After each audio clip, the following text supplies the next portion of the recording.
I slept with my best friends, and my boyfriend couldn't let it go. Part 1. I've always known how this sounds out loud, so I'll say it plainly. My two closest friends in the world are men, and yes, I've slept with both of them. Not at the same time, not secretly, not while cheating on anyone. Just in different chapters of my life that never felt connected until someone else decided they were. Ethan and Marcus have been in my life since we were kids. We grew up on the same block, shared rides to school, and knew each other's families before we even knew what dating meant.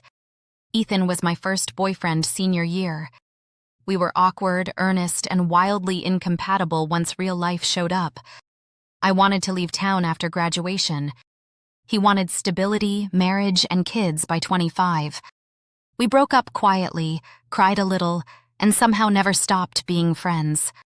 15 years later, he's married with 2 kids and still texts me photos of his terrible backyard grill experiments.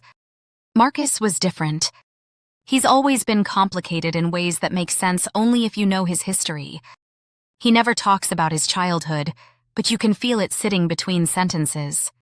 When I moved back home at 28, broke, single, and exhausted, he offered me a room in his parents' old house for almost nothing.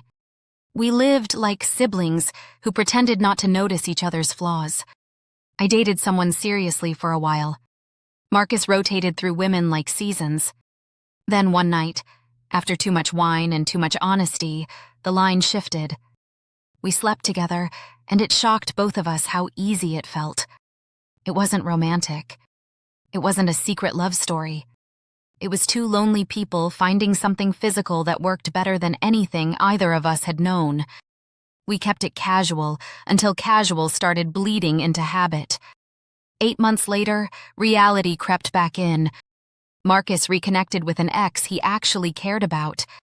I realized I was almost 30 and living like time wasn't moving. I moved out. We had one last night together, said nothing meaningful, and agreed to leave it buried where it belonged.